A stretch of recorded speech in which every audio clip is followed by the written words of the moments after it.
আপনারা যখন দুবাই বা কাতার এইসব জায়গায় যাবেন, তো আপনাদের ৬ মাস যখন আপনারা থাকবেন, আপনারা নিজেরাই দেখবেন ভালো এজেন্সি কারা, খারাপ এজেন্সি কারা। কারণ এই ৬ মাস যখন কাজ করবেন দেখতে পারবেন অনেক আপনাদের এই ভাই ব্রাদার তাদের ধইরা গেছে, আবার তাদের ধইরা প্রতারিত হইছে। বেশিরভাগই যে এজেন্সিগুলা একটাও লোক পাঠাইতে পারে না, আবার কিছু এজেন্সি আছে লোক পাঠাইতে পারে। তো আপনারা নিজেরা ওই এজেন্সিগুলারে আপনারা করবেন। আপনারা দেশে না বইসা থাইকা দেশের জন্য ইউরোপে না দৌড়ে আপনারা মূলত আরব দেশে যান। আরব দেশের থেকে একটা এক্সপিরিয়েন্স নেবেন, পরে ওইখান থেকে আবার ইউরোপে চলে আসবেন। বুঝছেন? একটু ট্রাই করবেন, কারণ বাংলাদেশে মাত্র 1% চান্স থাকে, কিন্তু ইউরোপের এর বেশি কিন্তু আর চান্সগুলো থাকে না।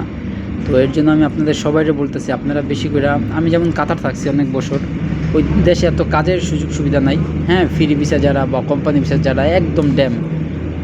তো ওই কাতারের থেকে কিন্তু একটা সুযোগ আছে যে ইউরোপে যাওয়া যায় ইজিলি। এটাই সত্যি কথা। আমার কোম্পানির কমপক্ষে হইলে আমি তখন যাইতে পারি না। আমি যখন একটা যাওয়ার জোয়ার আসে তখন আমি জমা দিই নাই। আমি দিয়ে দিয়েছিলাম পরে, অনেক পরে জমা দেওয়ার কারণে আর আমি পাই নাই আর কি। আর আমার অত ইয়াও আসলো না, এলামি পান্তি আসছিল।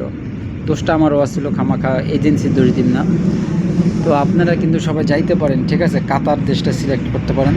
আপনারা যাইয়া তারপর আপনারা সুন্দর মতো ৫ মাস ৬ মাস ১ বছর কিন্তু এমনি কাইটা যায়। এই একটা বছর দেশে না বসে থেকে একটা এক্সপিরিয়েন্সও পাইলেন, আবার অনেক কিছু শিখতেও পারলেন, একটা দেশও ঘোরা হইলো, আবার আপনাদের ইউরোপের যাত্রাটা হইলো।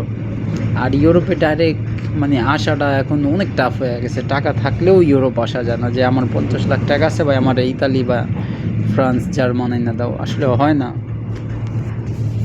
আমার স্টেশনের দিকে আইসা করছি, এখন নামবো।